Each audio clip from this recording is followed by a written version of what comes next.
E aí, tudo bem? Beleza? Bom, vamos trocar mais uma ideinha aqui de física, cara. Hoje eu quero falar aí, né, como você já viu no título, sobre o homem mais inteligente que já passou aqui pela Terra, né? Um cara que falou um pouquinho aí sobre... Um pouquinho não, né? Falou um bocado sobre o tempo, sobre gravitação, né? Como que os planetas eles se interagem, né?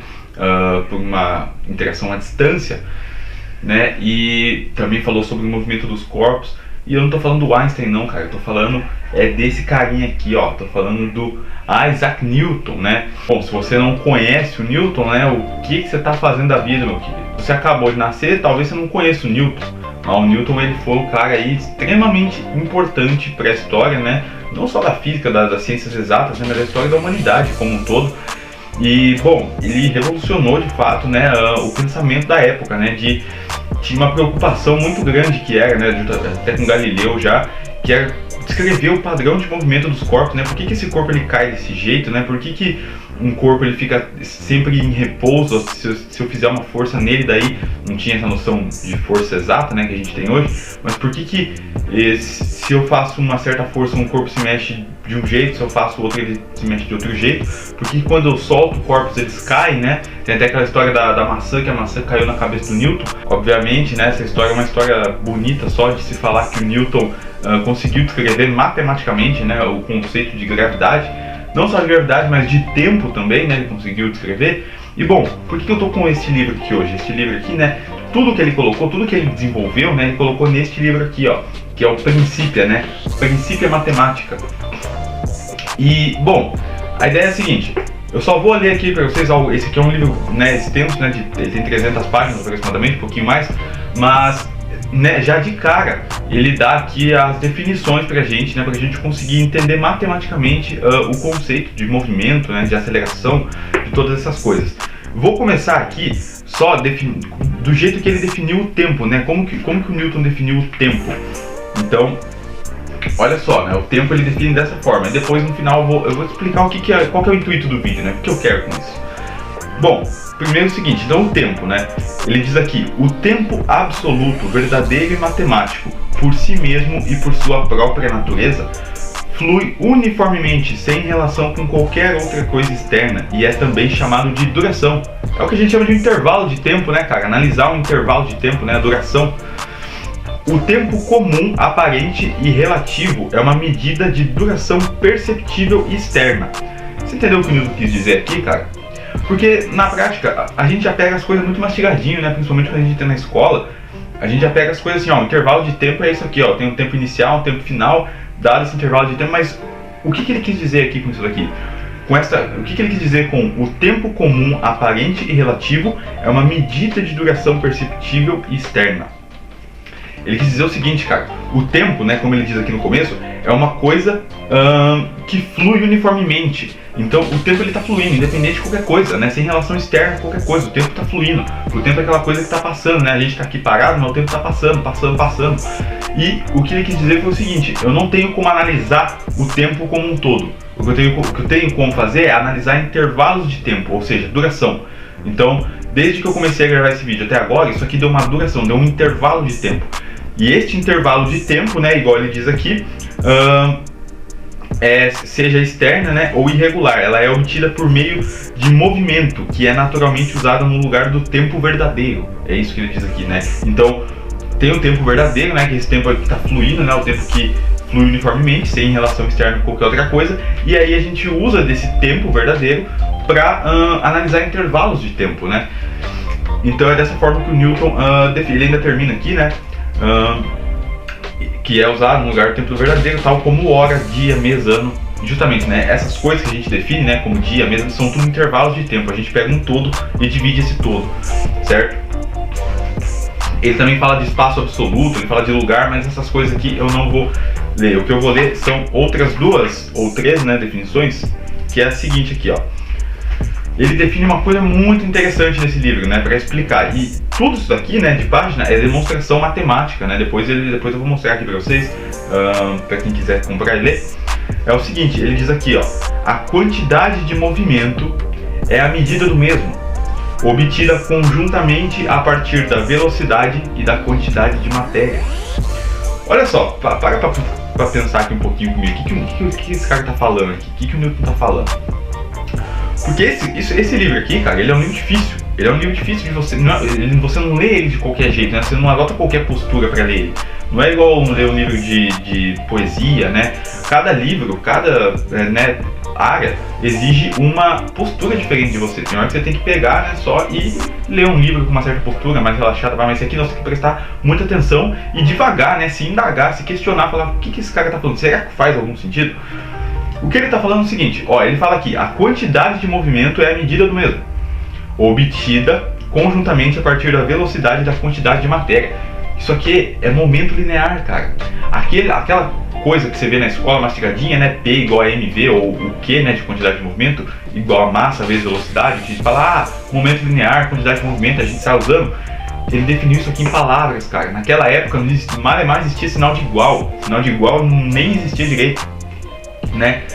Muito menos essa notação de multiplicação, né? Abreviar a massa como mv, como velocidade.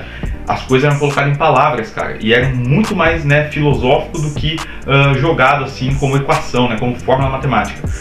Então, isso daqui, né, que é a definição 2, ele definiu o que é uma quantidade de movimento. Um corpo possui uma quantidade de movimento. Ele definiu isso aqui, né? Bom, tem também a definição 3, que ele diz aqui, a visincita, né, ou visincita, eu acho que é visincita que fala, né, ou força inata da matéria, é um poder de resistir, através do qual todo corpo, no que dele depende, mantém seu estado presente, seja ele de repouso ou de movimento uniforme em linha reta.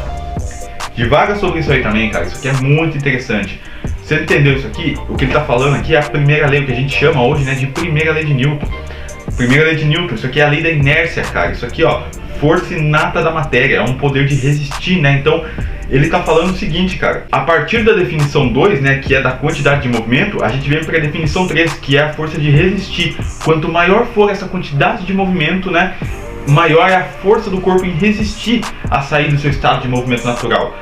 Perceba que ele não falou que isso aqui é lei da inércia. O nome da lei vem depois, obviamente, né.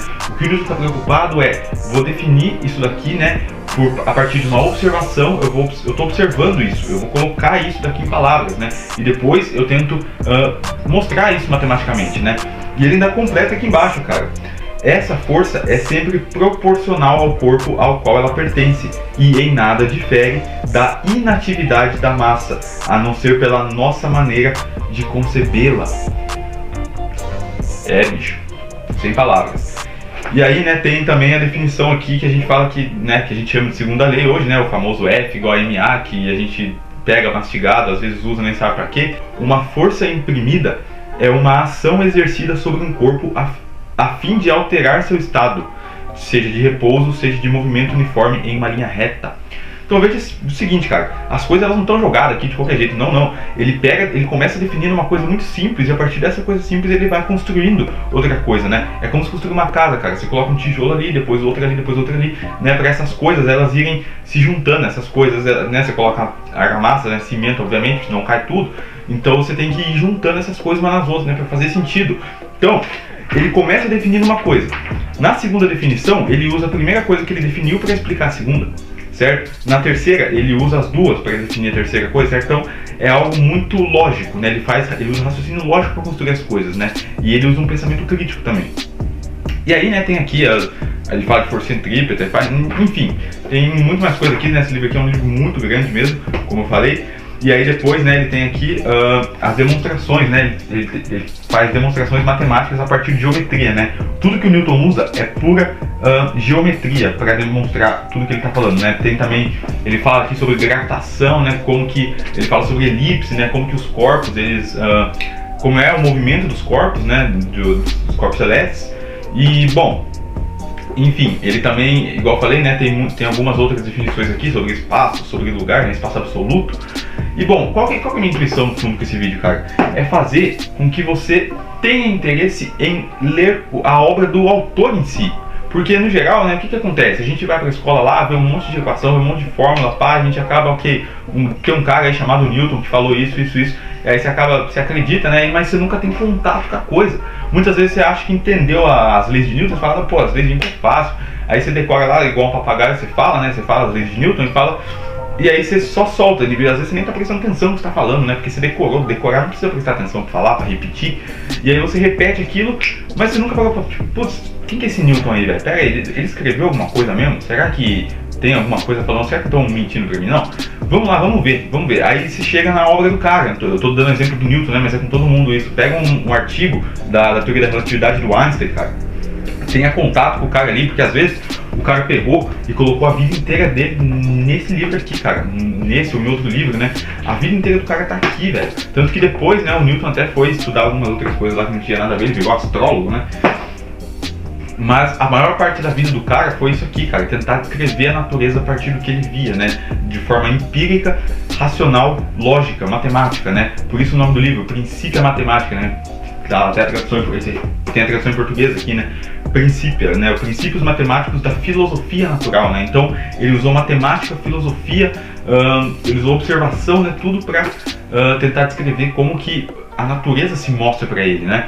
Tanto que, uma curiosidade do Newton, ele enfiou uma agulha no olho justamente para ver ali como que a luz se comportava, cara. Isso é uma loucura pra gente hoje, mas o cara tava tão fascinado ali em descrever a natureza que, pô, o cara tava fazendo qualquer coisa. E bom, como eu disse então, né, qual que é a ideia? É fazer justamente você ir atrás da obra, né, do cara que escreveu, porque no geral as coisas elas parecem muito fáceis quando a gente tá na escola estudando aquilo, né, tem um professor ali mostrando pra gente e tal. Não que isso esteja errado ou ruim, né, sim, é bom, é legal você aprender as leis de Newton ou qualquer outra coisa assim, a partir das equações, né, porque é muito mais fácil escrever F igual a MA do que usar a definição do cara. Mas se você for atrás da coisa e ver como que o cara pensou para fazer aquilo, né, qual que foi o raciocínio dele, como que ele falou, como que ele fez isso em palavras, né, como que ele colocou isso em palavras, a sua inteligência vai aumentar muito mais, você vai se abrir demais, porque você vai ver, olha só, cara, é desse jeito realmente que eu aprendi, mas tem algo muito mais profundo aqui, né, cara? Eu tô tendo contato com o que o cara escreveu pra mim, velho.